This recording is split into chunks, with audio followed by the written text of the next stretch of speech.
إن الحمد لله نحمده ونستعينه ونستغفره. أعوذ بالله السميع العليم من الشيطان الرجيم من همزه ونفخه ونفثه. بسم الله الرحمن الرحيم. ولما دخلوا على يوسف آوى إليه أخاه قال إني أنا أخوك فلا تبتئس بما كانوا يعملون. ترجمہ قرآن کے سبق میں آج انشاءاللہ سورہ یوسف آیت نمبر 69 سے پڑھیں گے. ولما دخلوا علی یوسف، جب وہ داخل ہوئے یوسف علیہ السلام پر، آوا الیہ اخا، تو جگہ دی اپنے پاس خاص جگہ میں. چونکہ یوسف علیہ السلام تو اس وقت وزیر خزانہ تھے، عام لوگ تو عام جگہ پر بیٹھا کرتے تھے، ان کی ایک الگ جگہ تھی، مسند تھی. تو وہاں اپنے الگ مکان میں، اپنے دفتر میں اپنے بھائی کو بھی وہاں بلا لیا انہوں نے. جو بھائی پیچھے ہم پڑھا ہے نا، وہ خزانہ لینے کے لیے، مال لینے کے لیے آئے تھے. تو یوسف علیہ السلام نے کہا تھا اپنا جو بھائی تم کہتے ہو کہ باپ کی طرف سے ہمارا بھائی ہے بنیامین، تو اس کو بھی لے کے آنا، جو یوسف علیہ السلام کے سگے بھائی تھے. تو اب بھائی ان کو بھی لے کر یوسف علیہ السلام کے پاس پہنچ چکے ہیں. تو یوسف علیہ السلام نے اپنے اس بھائی کو اپنے پاس خاص اپنے دفتر میں جگہ دی اور وہاں بٹھایا اور کہا کہ میں انی انا اخوک، میں تیرا بھائی ہوں، پس نہ تو غم کر بما کانوا یعملون، جو وہ کر رہے ہیں، وہ جو عمل کر رہے ہیں اور جو بھی کر رہے ہیں اس پر غم نہیں کرنا، بلکہ میں تیرا وہی بھائی ہوں. نہیں یاد کرا دیا کہ وہی یوسف ہوں میں ابھی زندہ ہوں اور مجھے ان لوگوں نے کنویں میں پھینک دیا تھا. ولما، اور پھر جب ہم تیار کیا انہوں نے، بجہازہم، ان کا ساز و سامان جب تیار کر لیا، جعل السقایہ، تو رکھ دیا انہوں نے سقایہ، پینے کا برتن، پانی کی پینے کا جو برتن تھا، فی رحل اخی، اپنے بھائی کے سامان میں. ثم، پھر اذن، آواز دی، مؤذن، آواز دینے والے نے، ایک اعلان کرنے والے نے. جب سامان جو ہے بھائی کا جو غلہ تھا، اس کے غلے کے اندر بادشاہ کے پانی پینے کا جو برتن تھا وہ اس میں رکھ دیا. اور پھر جب قافلہ چل پڑا، تھوڑا آگے پہنچے، پیچھے سے ایک آواز دینے والے نے اعلان کیا، آواز دی، ایتھا العیر، اے قافلے والو، انکم لسارقون، بے شک تم تو چور ہو. قالوا واقبلوا، انہوں نے کہا اس حال میں کہ وہ اقبلوا، پیچھے انہوں نے منہ کیا اور متوجہ ہوئے آواز لگانے والے کی طرف. ماذا تفقدون، تم کیا گم پاتے ہو، تمہاری کیا چوری ہو گئی ہے.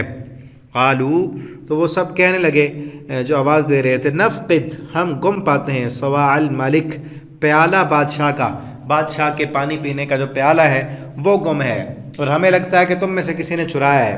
وَلِمَنْ جَاءَ بِهِ، اور جو لائے اس کو، حمل بعیر، ایک اونٹ جو ہے اس کو بوجھ لدا ہوا، وہ دیں گے. وَأَنَا بِهِ زعیم، اور میں اس کا ضامن ہوں. وہ جو اعلان کرنے والا تھا پیچھے، اس نے کہا کہ بادشاہ کا پیالہ گم ہو گیا ہے اور جو بندہ ہمارا وہ چوری کیا ہوا پیالہ لے کر آئے گا، دے گا ہمیں، ہم انعام میں اسے ایک اونٹ بھی دیں گے، اور اونٹ بھی حمل بعیر، لدا ہوا اونٹ، غلے کا لدا ہوا اونٹ ہم اس کو انعام میں دیں گے. قالوا تاللہ، انہوں نے کہا اللہ کی قسم، لقد علمتم، تم جانتے ہو، ما جئنا، نہیں آئے ہم، لنفسد فی الارض، کہ فساد کریں ہم زمین میں. چوری کرنے سے، اس طرح چھپا کر چیزیں جو ہے چرانے سے زمین میں فساد مچتا ہے اور ہم یہ فساد کرنے کے لیے نہیں آئے. وما کننا سارقین، اور نہ ہی ہم چور ہیں. قالوا فما جزاؤ، تو اس نے جو اعلان کرنے والا تھا اس نے کہا فما جزاؤ، تو کیا سزا ہوگی. جزا کا معنی کیا بدلہ ہوگا، کیا سزا ہوگی. ان کنتم کاذبین، اگر تم جھوٹے ہوئے، اگر چور تمہارے ہی اندر ہوا تو اس کا پھر سزا کیا ہوگی تم بتاؤ. قالوا، تو انہوں نے کہا جزاؤ، اس کی سزا ہوگی، من وجدہ، کہ وہ پایا گیا، وہ تمہارا پانی پینے کا پیالہ بادشاہ کا وہ پایا گیا، فی رحلی، جس کے سامان میں، فہو جزاؤ، تو وہی اس شخص، اسی کی سزا ہے. یعنی اس شخص کو تم اپنا غلام بنا لینا، وہ تمہارے پاس ہی رہے گا. ایسے چور کو پھر اپنے ساتھ ہم لے کر جانے کے لیے تیار نہیں ہیں. ٹھیک ہے نا. وہ یوسف علیہ السلام کے بھائی، چاہے انہوں نے حسد کیا، یوسف علیہ السلام کو دور کیا، لیکن دیکھیں ایمانداری کس قدر ان کے اندر تھی، اور حلال کھانے کا جذبہ پیغمبر کی اولاد تھی نا. کہا کہ اگر چور ہم میں پکڑا گیا، جس بندے کے پاس وہ چوری کا، ہمارے جس بھی بھائی کے پاس چوری کا سامان ملے گا نا، تو وہ پھر تم ہی رکھ لینا، اس کو ہم اپنے ساتھ لے کر نہیں جائیں گے. یہ تو انہیں پتہ نہیں تھا، اور جبکہ ان کو اپنے آپ پر یہ اعتماد بھی تھا. یہ بھی ہے، یہ بھی سبق ہے کہ ان کو اپنے جو بھائی تھے، 11 بھائی اور 12ویں جو تھے بنیامین، ان پر انہیں اعتماد تھا کہ ہمارا کوئی بھائی چوری نہیں کر سکتا. چوری کی بھی نہیں تھی. یہ تو یوسف علیہ السلام نے ایک تدبیر کی تھی. آگے آ رہا، اللہ فرماتے ہیں ہم نے یوسف علیہ السلام کو یہ تدبیر سکھائی کہ اپنے بھائی کو تو اپنے پاس رکھ، کیونکہ اللہ نے پورا پھر وہاں پر سب کو بلانا تھا.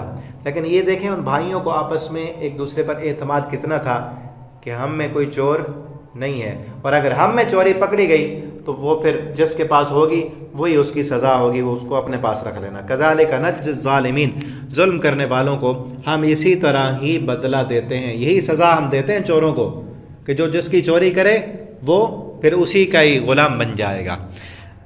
تو ہمیں بھی دیکھنا چاہیے کہ ہم کس طرح چوروں کو پناہ دیتے ہیں، ان کی پشت پناہی کرتے ہیں.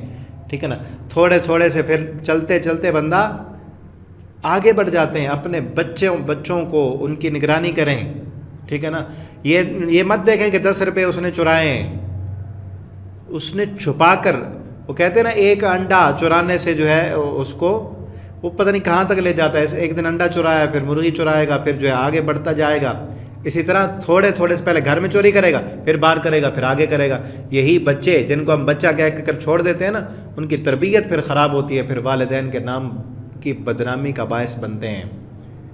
تو بچپن سے ہی تربیت کریں، اور ایسا آپس میں اعتماد ہو ایک دوسرے پر کہ وہ ایک دوسرے کا جو ہے ان کی پیٹھ پیچھے یہ گواہی دینے کے لیے تیار ہوں کہ ایسی غلط خرابی ہمارے اندر نہیں ہے، ہمیں یہ نہیں سکھایا گیا. اللہ تعالیٰ سے دعا ہے اللہ رب العالمین ہمیں قرآن سمجھنے، پڑھنے، اس کے مطابق عمل کرنے کی توفیق دیں. آگے انشاءاللہ ہم اگلے سبق میں پڑھیں گے. والسلام علیکم ورحمۃ اللہ وبرکاتہ.